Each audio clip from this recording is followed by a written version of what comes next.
Muito bem. Gostava então que abrissem as vossas Bíblias, por favor, em Filipenses, capítulo 4. Filipenses, capítulo 4. E gostava que lessem comigo 5 versículos, do Filipenses 4, do versículo 4 até o versículo 9. Filipenses 4, do versículo 4 ao 9. Regozijai-vos sempre no Senhor, outra vez digo, regozijai-vos. Seja a vossa equidade notória a todos os homens, perto está o Senhor. Não estejais inquietos por coisa alguma, antes as vossas petições sejam em tudo conhecidas diante de Deus pela oração e súplicas com a ação de graças. E a paz de Deus, que excede todo entendimento, guardará os vossos corações e os vossos sentimentos em Cristo Jesus. Quanto ao mais, irmãos, tudo o que é verdadeiro, tudo o que é honesto, tudo o que é justo, tudo o que é puro, tudo o que é amável, tudo o que é de boa fama, se há alguma virtude e se há algum louvor, nisso pensai. E o que também aprendestes e recebestes e ouvistes e vistes em mim, isso fazei, e o Deus de paz será convosco. A passagem, os dois versículos que eu gostava de destacar nesta passagem é o versículo 8 e o versículo 9. E vou ler novamente. Mas eu só poderia ler estes versículos se lesse antes, porque o versículo 8 começa numa conclusão, quanto ao mais. Quanto ao mais, ou seja, em conclusão, tudo o que é verdadeiro, tudo o que é honesto, tudo o que é justo, tudo o que é puro, tudo o que é amável, tudo o que é de boa fama, se há alguma virtude, se há algum louvor, nisso pensai. E o que também aprendestes e recebestes e ouvistes e viste em mim, isso fazei, o Deus de paz será convosco. Eu gostava de falar-vos sobre a batalha da mente. Isto foi um tema de acampamento há um tempo. Eu não vou falar de nada que tivesse sido falado nessa semana de acampamento. Vou por um outro caminho. Mas queria falar-vos sobre a batalha que todos nós enfrentamos nas nossas mentes. Eu não diria diariamente, mas de segundo a segundo. Ok? E vamos ver como é muito importante este tema e percebê-lo bem, estamos confortáveis quanto a isso. Para todos aqueles que já frequentaram algum tipo de ensino, e eu acho que todos já praticamente quase todos já estiveram na escola, lembram-se daquela expressão que os professores diziam, vocês são a cabeça no ar, não é? Cabeça no ar, entre outras expressões até cómicas, que eles voltam. Na altura não achávamos piada nenhuma, mas são expressões que as pessoas diziam, justamente para destacar o facto de que muitas vezes as mentes dos alunos não estavam focadas no que estava a ser ensinado. Então as pessoas diziam, a tua cabeça está no ar. Isto de pensar e estar focado muitas vezes não é fácil. Não é fácil. A respeito disso, toda a gente conhece os carros da marca Ford, sem qualquer tipo de publicidade. Quem criou foi o Henry Ford. E esse senhor, o Henry Ford, disse isto um dia. Pensar é a tarefa mais difícil que há. Por isso é que há tão poucos que se dedicam à mesma. Pensar é a tarefa mais difícil que há. Por isso é que há tão poucos que se dedicam à mesma. Isto de pensar não é fácil. É mais fácil não pensar e ir na onda do que pensar. A mente humana é fantástica. É capaz de desenvolver pensamento lógico, abstrato, dedutivo e até emotivo. Faz isto tudo, a nossa mente. Claro que quem criou é Deus. E se nós gostamos da nossa mente, devemos apreciar mais o Criador da mente, que é Deus, que foi capaz de criar tudo isso. Por volta do ano 1600, eu estou a fazer uma pequena introdução, eu já lá vou, está bem? Já me conhecem, eu gosto de falar um pouquinho antes de ir aos versículos. No ano 1600, há um filósofo, se eu vos disser qual é ou não, vocês vão se recordar, que é o René Descartes. E que ele disse uma vez uma coisa muito importante. Eu vou dizer em latim, que a vocês... Como é que está o vosso latim? Cognito ergo sum. Esqueçam. Exatamente. Penso, logo existo. O ponto desta frase é: eu valido a minha existência pela minha capacidade de pensar. Em suma, eu consigo validar se existo ou não existo pela minha capacidade que tenho em pensar ou não pensar. Paulo não iria discordar de Descartes, apenas ia acrescentar a algo esta frase. E vamos ver isto nesta manhã. Mas eu vou antecipar qual seria a extensão da frase de Descartes feita por Paulo. Descartes diria, penso, logo existo. E Paulo diria, e se penso, logo faço. E se penso, logo faço, porque eu faço o que penso. Paulo diria, o Descartes diz, penso, logo existo. E Paulo acrescentaria, e se penso, logo faço. Porque eu faço o que penso. E vamos ver isto. O que é que isto significa? Se eu produzir bons pensamentos, eu vou produzir bons frutos. Se eu produzir maus pensamentos, eu vou produzir maus frutos. E sabe uma coisa?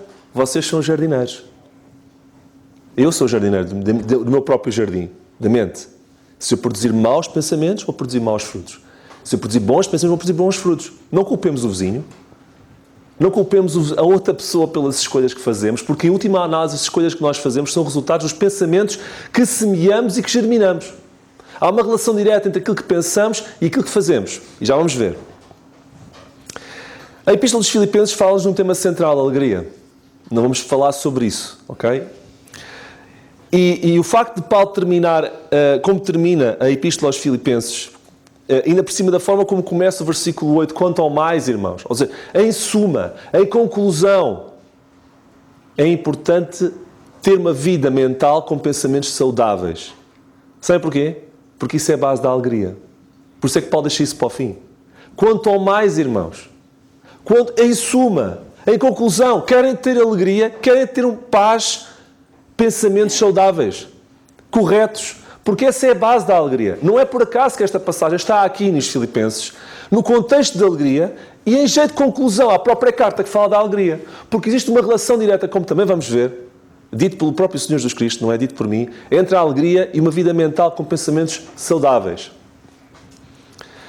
Há alguns anos foi reunido um conjunto de professores universitários e académicos para definir numa frase, o segredo que motiva as pessoas à ação.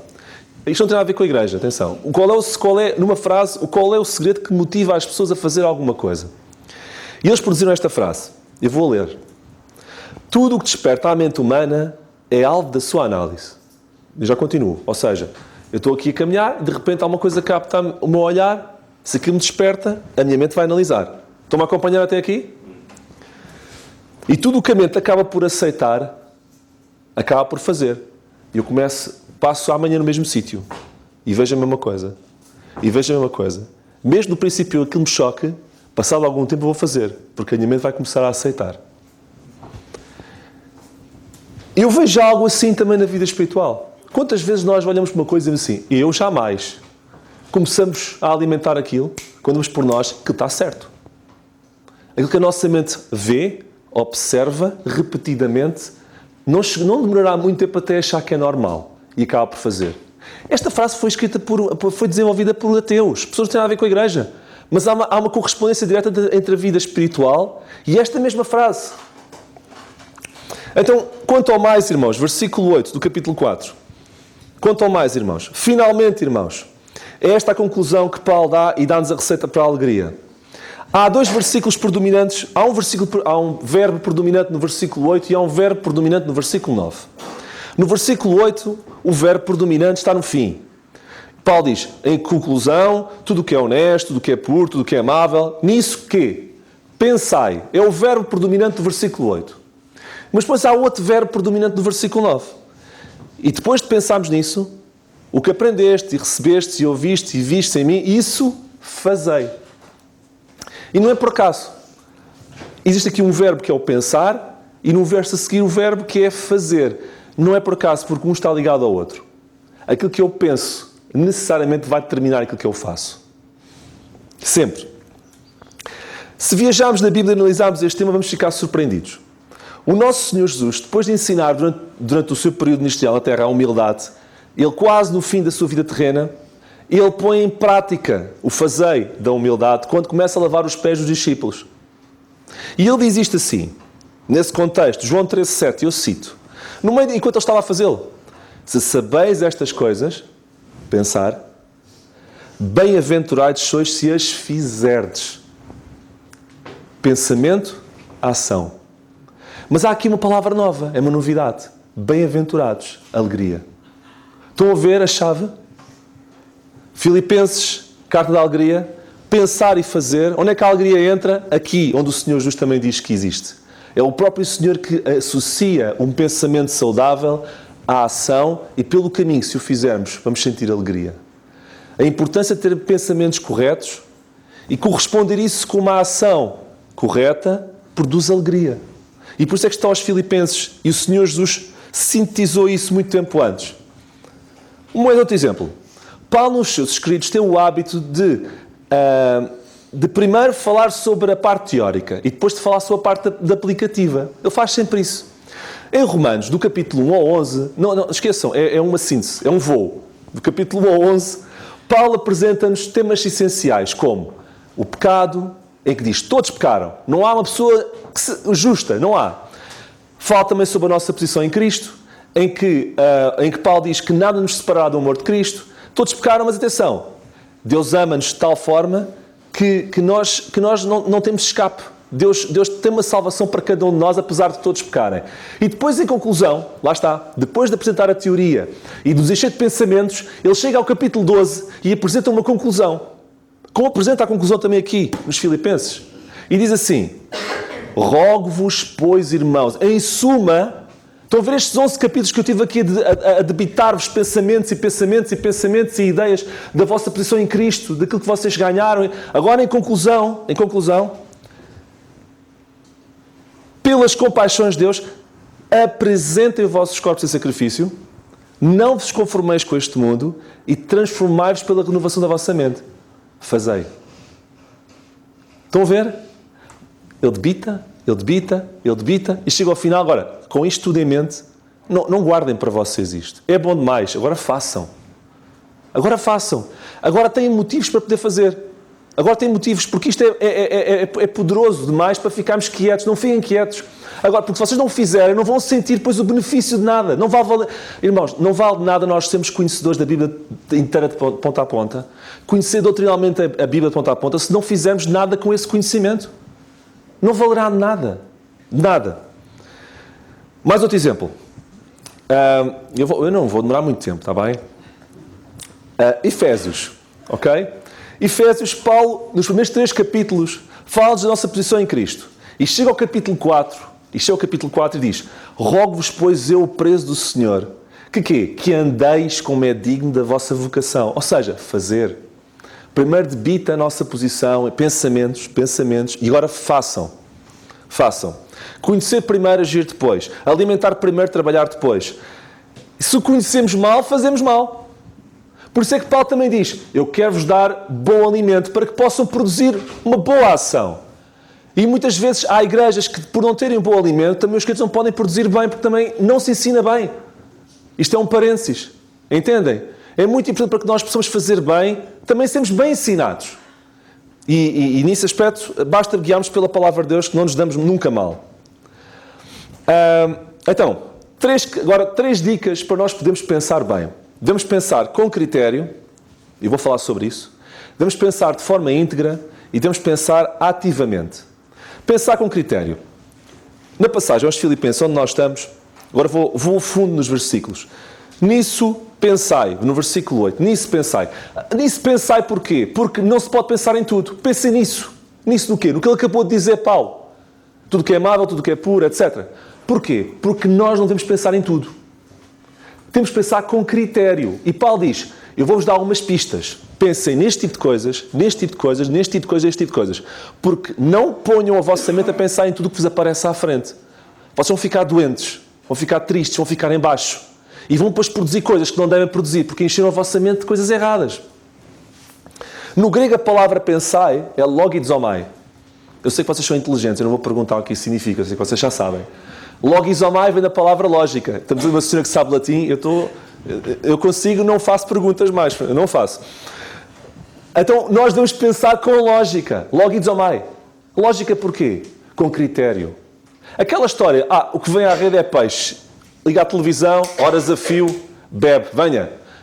Tudo, conversas, tudo. Não pôr uma rede, não pôr um critério, não pôr uma lógica no pensamento, não pôr um critério no pensamento. Isso é brincar com o fogo. E depois escondemos por nós, como é que eu fiz uma coisa destas? Pudera alimentar-nos disto durante imenso tempo? Percebem? Pensar e se fazer. Não creem na ilusão de que conseguem pensar e alimentar o que vier à rede e depois agir bem. Nós somos o que pensamos. Nós somos o que comemos, é verdade, mas também nós somos o que pensamos. Como imaginou no seu coração, assim ele é. Provérbios 23:7. A Bíblia diz isso. Assim como nós imaginamos no nosso coração, e no coração aqui aponta para a mente, assim nós somos. Nós somos o que pomos cá dentro. Nós somos o que pomos cá dentro. Há pessoas que dizem assim, mas eu não quero saber isso para nada. Isso é um problema meu. É? É um problema teu? Está bem. Sabes, vocês já viram, e vamos ver daqui para a frente mais, o que nós pensamos, em última análise, fazemos. Se nós pensarmos mal, vamos fazer coisas que não são boas. E quando nós fazemos coisas más, o que acontece? Sofremos. É ou não é verdade? Então, continuem a alimentar a ideia que tudo à rede está tudo bem. Mas se pensarem nisto, se eu fizer isto vou sofrer, se calhar começam a pensar duas vezes. Calma, eu não quero sofrer. Que não seja, se não for pelo motivo mais certo, que é fazer o que Deus quer, ao menos pensem em vocês. Porque alimentar mal a mente, em última análise, vamos agir mal e ao agir mal vamos sofrer. Ok? O que pensamos tem o poder de nos fazer feliz. João 13,7, o Senhor disse, e eu já citei, se sabeis estas coisas, felizes sois se as fizerdes, bem-aventurados sois se as fizerdes. Mas também pode nos contaminar e destruir. João 7,21, porque do coração do homem saem os maus pensamentos. E estes males procedem de dentro e contaminam o homem. Estão a ver? Os pensamentos maus contaminam, destroem. Pensamentos bons, se os fizermos, somos felizes. Pensamentos maus, se os alimentarmos, contaminam-nos, destroem. Estão a ver a relação entre os pensamentos e a nossa vida? De alegria ou de tristeza, de abatimento. Andamos tristes. Ando triste não sei porquê. Pudera? Alimentamos a nossa mente com o quê? Alimentamos a nossa mente de quê? É impossível alimentarmos a nossa mente com coisas más e depois estamos bem. Não é possível, irmãos. Não é possível. Há quem ache que os crentes que vão à igreja têm que... volta e meia, não temos aqui, mas há aqueles cabis onde se pode pôr os casacos e os chapéus à entrada de certas igrejas. Aqui não temos isso. Aqui não precisamos dessas coisas. Modernices. Estou a brincar. Mas há pessoas que acham que os crentes têm que deixar o cérebro à entrada. E entrar aqui e vir só com a parte espiritual e a parte metafísica. Quero-vos dizer que nós devemos adorar a Deus em espírito e em verdade e com a nossa mente também. Com o nosso coração e com a nossa mente. Ninguém tem que deixar o cérebro à entrada. Ninguém tem que deixar o cérebro à entrada. E Deus quer que o amemos com a nossa mente também. Com a nossa mente também. Não é só com o nosso espírito, com a nossa intenção, mas com a nossa mente também. E como prova disso, dou-vos algumas passagens. Mateus 22, 37. Amarás o Senhor teu Deus todo o coração, toda a tua alma e todo o teu pensamento. O nosso pensamento é uma forma de amar a Deus. Ok? Segunda Epístola de Pedro 3,18. Crescer na graça e no conhecimento de nosso Senhor e Salvador Jesus Cristo. Na graça e no conhecimento. Ok? E para terminar, Oséias 4,6 diz uma coisa interessante. O meu povo perece por falta de zelo. Será zelo? Não. Conhecimento. O povo perece por falta de bons pensamentos. Ou seja, é essencial termos pensamentos sãos. Os mesmos permitem-nos crescer, como vimos em Pedro. Permitem que nós não nos sintamos destruídos, como vemos em Oséias. E fazem parte da adoração que Deus espera de nós, como vimos em Mateus 22. Uma vez eu li isto, Charles MacDonald, num livro que ele escreveu há pouco tempo. O coração, e até disse isto aos jovens da sexta-feira, o coração não se pode alegrar naquilo que a mente desconhece. O coração não se alegra naquilo que a mente desconhece. Vocês conseguem se alegrar numa coisa que vocês desconhecem? Há gente que diz, a Bíblia não me dá gozo, não me dá alegria, mas nós conhecemos-la. Estou a usar a razão, a lógica. Como é que vocês podem saber se uma coisa vos dá alegria se não a conhecem? Provai e vede que o Senhor é bom. Feliz o homem que não confia. Estão a ver? Portanto, sejam criteriosos. Não aceitem tudo. Não vejam tudo. Não leiam tudo. Não retenham tudo. Façam-no com critérios, façam-no com limites. Porque isso é o princípio também de ser alegre e de estarmos em paz. Isto é a primeira dica. Segunda, pensar com integridade. Vamos ler o versículo 8. Tudo o que é verdadeiro, tudo o que é justo, tudo o que é honesto, tudo o que é justo, tudo o que é puro, tudo o que é amável, tudo o que é de boa fama, se há alguma virtude, se há algum louvor, nisso pensai. Por dia nós temos milhares de pensamentos. Houve uns cientistas, neurocientistas que estabeleceram umas métricas que eu até me assusto e nem sei se são tão assim, mas estão lá e quem se dedica ao assunto... Eu cortei pela metade, que é para ser realista, ok?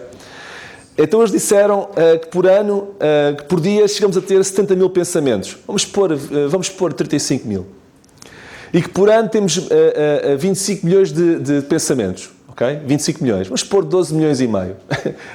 Seja qual for a métrica, temos milhares de pensamentos por dia e temos milhões de pensamentos por ano. Ok? Acham que não é importante ver algum critério naquilo que nos passa pela rede da mente? Por isso é que a Bíblia diz em 2 Epístola a Coríntios 10:5, levando cativo todo o entendimento à obediência de Cristo. Ou seja, levem todo o pensamento ao filtro do que a Bíblia diz. Será que Deus concorda com este tipo de pensamento? Isto é levar cativo o pensamento. Nós encontramos parâmetros de pensamento no versículo 8. Ok? Parâmetros. E é curioso porque o que está aqui no versículo 8 é um espelho do que a Bíblia é. Estas características do que nós devemos pensar, nós encontramos na própria Bíblia. Eu vou-vos ler um salmo. Salmo 19:7. Eu vou ler devagar.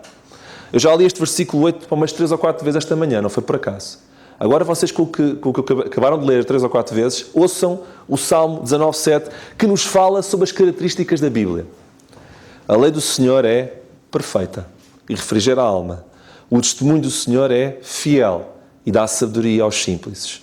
Os preceitos do Senhor são retos e alegram o coração. O mandamento do Senhor é puro e ilumina os olhos.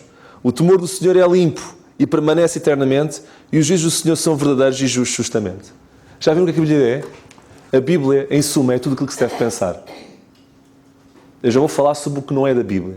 Mas, no fundo, vamos pensar sobre o quê? Vamos pôr na nossa mente o que está aqui escrito. Porque o que está aqui escrito é justamente o que Paulo diz mais tarde aos Filipenses. Entendem? Como é óbvio, eu não sou naif. Nós vivemos num mundo em que só falamos de Bíblia. Nós, quando saímos daqui e vamos trabalhar, temos que lidar com pessoas que são descrentes. Temos que ver televisão, vamos ver coisas que muitas vezes não são boas e que não controlamos. Mas quanto mais nós lemos da Bíblia, mais do Espírito de Deus teremos dentro de nós ativo para nos ajudar a filtrar o que vemos. Entendem?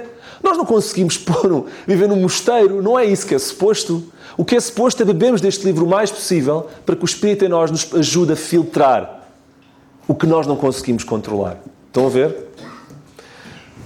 Então o segredo de pensarmos com integridade dependerá da minha exposição à Bíblia. Se estudar muito, eu terei mais forças para pensar melhor. Se estudar pouco, eu terei menos forças para pensar melhor. Quanto às recomendações de Paulo, vamos ver. Tudo o que é verdadeiro. O que é isto? Tudo o que é verdadeiro. Sabem, nós vivemos num mundo em que não há verdades absolutas. A minha verdade é a minha verdade. A tua verdade é a tua verdade. Quem és tu para impor a tua verdade sobre a minha verdade? Calma. Vamos ver o que é que Deus diz. Porque o que Deus diz é verdade. Santifica-os na tua palavra, porque a tua palavra é a verdade. João 17:17. Então vamos ver o que é verdade. A Bíblia é a verdade. O resto, não sei. Mas a Bíblia é a verdade. Em caso de dúvida, procure o que Deus diz sobre qualquer assunto. Porque esse assunto dito na Bíblia é sempre verdade. Tudo o resto não é. Ok? Portanto, verdade. Vamos dar um exemplo. Há um cochicho de alguém ao nosso lado que estão a falar mal da outra pessoa. E não sabemos se é verdade ou mentira. Não alimentemos isso. Falem só de coisas que sejam verdade. O que for mentira, não alimentemos. Não falemos. Não falemos. Isso não é bom. Tudo o que é honesto. Nós devemos alimentar coisas que são honestas. Mesmo como crentes, vou fazer aqui uns downloads piratas de não sei o quê. Será que devemos fazer isso? Vou no IRS, vou fazer esta declaração XPTO para não pagar tanto. Será que devemos fazer isso? Eu estou a tocar nas feridas, é? Eu vou fazer esta tramóia, ninguém percebe. A gente faz. Isto é fazer coisas honestas. E depois queixamos que estamos tristes. Porque pomos cá dentro lixo. É? Tudo o que é honesto. Tudo o que é puro. Nós vemos numa lixeira. O mundo é uma lixeira. É verdade. Vocês, quando sair daqui, nós temos que usar máscara, quase espiritualmente, que é para não conseguir respirar, para não respirar tanto lixo que está aí à volta. Existe lixo nas músicas, existe lixo na TV, existe lixo nos mídias, existe lixo nas conversas. Mas sabem, como é que a gente pode purificar o nosso caminho? Observando conforme a tua palavra. Não é isso que ele diz? Salmo 119:9. John Bunyan, que foi o autor do Peregrino, escreveu isto na contracapa da Bíblia. Isto é muito conhecido, esta frase. Ou este livro te afastará do pecado, ou o pecado te afastará deste livro. Não há outra hipótese. Ou este livro, se nós o lemos, nos vai afastar daquilo que é mau, ou aquilo que é mau nos vai afastar deste livro. Entendem? Pensem nisto. Tudo o que é... deixa-me dizer isto também. Posso, depois do meio-dia, ter mais 10 minutos aqui? Posso? Eu prometo que não demoro mais do que meio-dia e 10. Há muitos que se recusam a ler a Bíblia porque evocam contradições. A Bíblia está cheia de contradições. E a gente pergunta, mas quais? Eu não sei, mas eu sei que elas existem. E depois há outros que até sabem algumas. E depois vamos falar com eles, vamos perceber. Mas isso não são contradições. E explicamos porquê. Mas muitos não leem a Bíblia, sabem porquê? Verdadeiramente, porque ela contradiz as suas vidas. Por isso é que não gostam de a ler. Não é que há contradições nenhumas. Contradiz as suas vidas. E por isso é que não a gostam de ler. Mark Twain, que escreveu coisas muito interessantes. Uma delas, o Tom Sawyer e o Huckleberry Finn. Acho que foi escrito por ele. Se não foi, eu vou fazer meia rata na próxima vez que falar. E então o Mark Twain costumava dizer isto. Não são as coisas que eu conheço, não são as coisas que eu não conheço da Bíblia que me assustam. São aquelas que eu conheço. Não são as coisas que eu não conheço da Bíblia que me assustam ou que me fazem confusão. São aquelas que eu conheço. Porque aquelas que eu conheço me acusam. A que eu não conheço, eu não conheço. Mas aquelas que eu conheço e que eu sei que eu estou mal, que mostram que eu estou mal, são essas que me chateiam. Porque essas é que me obrigam a mudar. Porque eu conheço, sabendo da verdade, e eu não a fizer, eu estou a sentir-me mal. E o Mark Twain tem razão. Tudo o que é amável. Irmãos, procuramos pensar em coisas boas que nos permitam expressar amor a quem está à nossa volta. E quando alguém nos faz 30 por uma linha, procuremos imaginar nessas pessoas aquilo que já nos fizeram de bem.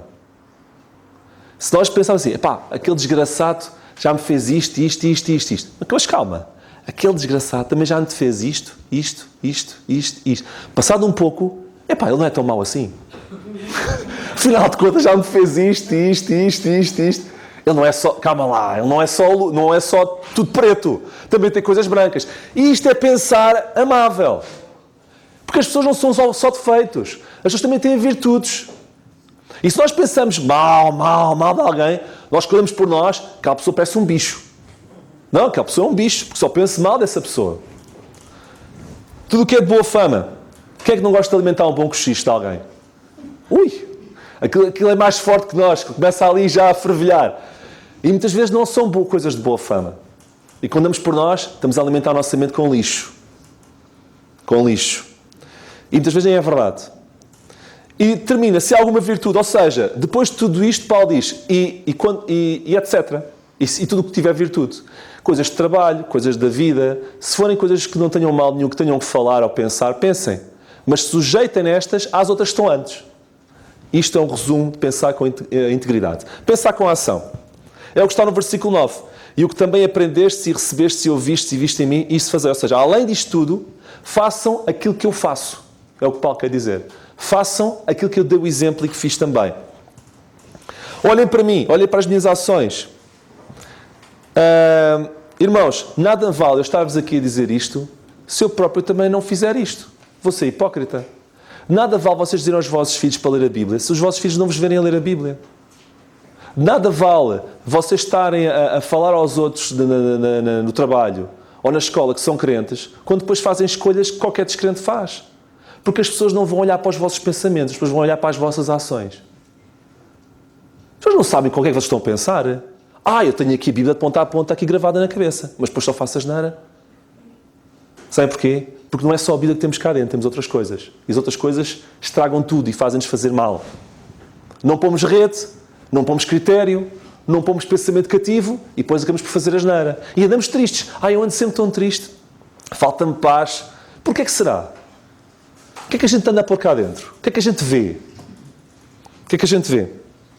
Então Paulo dizia, meus filhinhos, eu sinto as dores de parto para que Cristo seja formado em vós. O que é que isso quer dizer? Vocês nunca mais começam a fazer as coisas em condições. Eu quero-vos ver a fazer as coisas... Não é só receber pensamentos, ideias, teoria. Eu quero que vocês comecem a fazer em função disso. Entendem? E vou avançar. E a expressão isso fazei, que está no versículo 9, vamos ao grego também. Joaquina, não respondas. Vamos ao grego. Sabe o que isso quer dizer? No grego, isso fazei quer dizer continuar a fazer sem cessar. É algo continuado. Então vamos pensar. Eu já vos expliquei que nós fazemos o que pensamos. Se Paulo nos diz, continuem a fazer isto, o bem, mas sem cessar, e se sabemos que o que fazemos deriva do pensamento, então quer dizer que nós temos que continuar a alimentar também bem sem cessar. Porque se eu não alimentar bem sem cessar, eu não consigo produzir bem sem cessar. Porque o que eu faço resulta daquilo que eu penso. Então, por outras palavras, o que Paulo está aqui a dizer é, para vocês produzirem e fazer bem sem cessar, isto que eu vos estou a dizer é uma atitude diária e contínua.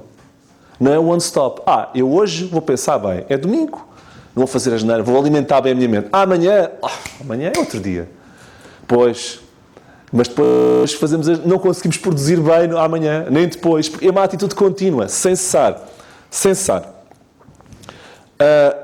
Vocês conhecem o estado da Pensilvânia? Vocês conhecem isto tudo, eu sei que sim. A Pensilvânia vem de um senhor chamado William Penn. E deram-lhe o nome Pensilvânia por causa do Penn, Pensilvânia. O que eu não sabia foi que o estado nasceu através de uma coisa muito gira. Havia lá os índios de Delaware, na altura não havia índios. Eram os índios que ocupavam aquela zona e o William Penn foi ter com os índios. E eles os índios gozaram com ele, porque o William Penn não tinha ar que fosse assim um grande desportista. E os índios a gozar com o William disseram assim, olha, tu queres território para ti? E ele, quero, o que eu mais quero. Então, olha, vai dar uma volta, o que tu conseguis correr num dia, fica para ti, a gozar com o William Penn. O William Penn disse assim, vou correr? Está bem, vou fazer. E os índios a rirem-se todos. Isto foi dito lá pelos registros históricos. Não acreditavam que ele pudesse fazer um dia uma grande viagem. Não é que o William Penn faz 40 milhas num dia. 40 milhas dá 60 km mais ou menos, por aí. Faz 40 milhas num dia. E esse território, depois chegou ao pé dos Delaware e apresentou as provas. Eu fiz 40 milhas. Esse ofegante, o homem desgraçado. E os índios, todos zangados uns com os outros, deram a palavra e deram-lhe aquele território, que é hoje o estado da Pensilvânia, onde está a Filadélfia. Por causa que um homem fez aquilo que tinha recebido. Olha, se o William Penn tivesse ficado, um dia quando eu correr, eu vou conseguir. Um dia, eu sei, aquilo é uma promessa. Um dia eu vou fazer isso um dia. Não, pegou no caminho e com as limitações dele, pôs-se ali a correr, que não um doido, fez 40 milhas e não é que tomou posse, fez aquilo que conhecia e se fez. Pôs o pensamento em ação. E hoje em dia, esses 40 milhas não é o estado da Pensilvânia, desculpa, é a cidade de Filadélfia. Mas Pensilvânia derivou do nome dele. A zona da Filadélfia, que ainda hoje é conhecida como Filadélfia, cidade, deriva daquelas milhas, quase praticamente todas, que William Penn fez. Estou a terminar. Antes de terminar mesmo, faltam 5 minutos. No versículo... os versículos centrais da passagem é o 8 e o 9. Eu quero que vocês vejam o versículo 7. E o versículo 7 diz assim: e a paz de Deus, que excede todo o entendimento, guardará os vossos corações. A paz de Deus guarda-nos quando? Quando nós colocamos as nossas ansiedades, versículo 6, com o Senhor. E dizemos, Deus, eu estou ansioso com isto, com a ação de graças pelo meio, obrigado por estar sempre comigo, eu também estou ansioso, e a paz de Deus guarda-nos. Estão-me a acompanhar? Registrem isto. A paz de Deus é uma consequência de eu colocar as minhas ansiedades perante Deus. Sabem como é que termina o versículo 9? Isso fazei. Isso o quê? Fazei como? Continuadamente. Isso é o que acontece? E o Deus de paz será convosco. Então, mas calma lá. Antes desta história da mente, que o Paulo inventou agora aqui, que isto só me vai dar trabalho, pensam vocês, antes da história da mente, eu tinha a paz de Deus. Se eu fizer, se entregar a Deus as minhas ansiedades. É o que Deus promete. Mas o Paulo está aqui a dizer, o Paulo sobe o nível. O que Paulo diz é, se além de quando estiverem ansiosos, colocarem essa ansiedade nas mãos de Deus, se além disso, tiverem o cuidado de pensar coisas positivas e em função disso fazer coisas positivas, vocês deixam de ter a paz de Deus. Vocês têm o Deus da paz. E vocês preferem ter a paz de Deus ou o Deus da paz? O Deus da paz. Já pensaram nisso? É capaz de... quando eu estou aflito, eu tenho as minhas ansiedades a Deus. Tudo bem, está a paz. Mas o Deus da paz fica connosco se nós tivermos uma mente renovada. Não é melhor ter o Deus da paz do que a paz de Deus? É melhor ter as duas coisas. Mas se eu puder ter a fonte da coisa perto de mim, é melhor do que ter a coisa. Estão-me a entender ou não? Deus promete que estará presente ao nosso lado se nós renovarmos a nossa mente. Deus promete que nos dará a sua paz se nós colocarmos a nossa ansiedade sobre Ele. Mas o renovar a mente é um nível acima. E Deus também, em função desse nível acima de esforço, também se compromete com um nível acima de presença. Entendem? Técnicas... portanto, por vezes, sentimos que eu falo de paz interior. Não se iludam, irmãos. Agora vou fazer o diagnóstico. Esse problema de falta de paz interior, isso é problemas de gestão da mente. Está aqui, subscrição. Qual é a posologia? Bíblia de manhã à noite. Estou a brincar. Quase, quase. Mas é um pouco isso. É um pouco isso. Técnicas de combate. Técnicas de combate. Agora é mesmo dicas mesmo para vocês fazerem e eu fazer. Por exemplo, estão aqui nos cultos. Por que não arranjar um bloco de notas e uma caneta e tirar notas? Aquilo que nós tiramos notas são coisas que nós registamos e que mais tarde relemos e que renovamos a nossa mente. É um pequeno à parte. Não é uma ideia. Pensem nisso. Antes de dormir, nunca durmam sem ler algo da Bíblia. Nunca fechem os olhos para dormir vendo televisão. Podem ver, mas depois leiam um salmo, leiam um provérbio, leiam um capítulo, qualquer coisa. Que antes de fechar os olhos para dormir, que leiam alguma coisa da Bíblia. Isso ajuda-vos a dormir melhor. Isto tem a ver com o processo de renovação da mente. Ao acordar, isto parece até a posologia mesmo, hein? Vocês ao deitar, ao acordar, ao acordar, nunca vejam primeiro o telemóvel antes da Bíblia. Primeiro vem a Bíblia, depois vem o telemóvel. Querem ver os Facebooks, os Instagrams, se alguém pôs like nos vossos posts, se alguém gostou, se não gostou, se está chateado com vocês, se não está, não interessa. Primeiro é a Bíblia, depois o telemóvel.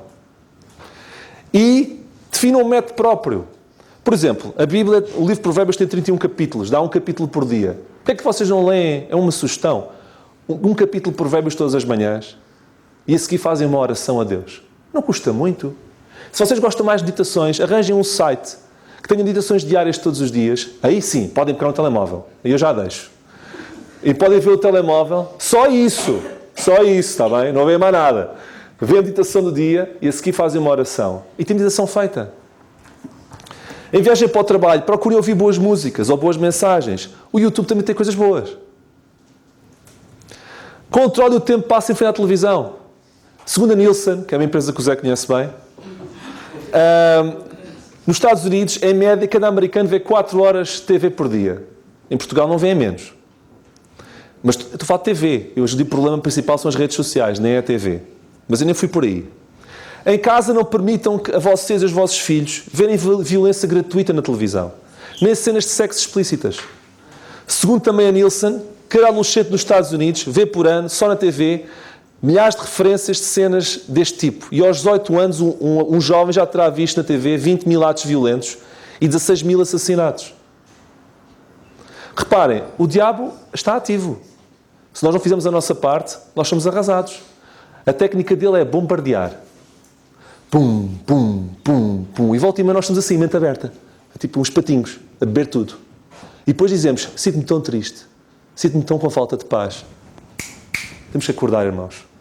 Temos que acordar. Procurem controlar o que os vossos filhos veem. Não os deixem com as rédeas soltas no quarto fechado, a ver a internet até a longas noites, sem controlar o que eles estão a ver. Muitas vezes dá jeito. Epá, ele está ali, eu estou a descansar. Mas cá dá um pouco de trabalho, mas temos que ver o que ele está a ver, o que eles estão a ver. Tenham o hábito de ler uma história da Bíblia com os vossos filhos, orar com eles, etc. E para terminar, vou-vos dar uma dica. Procurem ler bons livros. E eu vou-vos deixar um desafio. Não sei se vocês vão cumprir o desafio ou não. Lá em cima, na biblioteca, há livros para alugar. E há livros para lá para casa, sem custo nenhum. Porquê é que vocês não vão lá acima, quando terminar o culto, e vão escolher um livro para levar para casa para ler? Pensem nisso. Que o Senhor nos abençoe.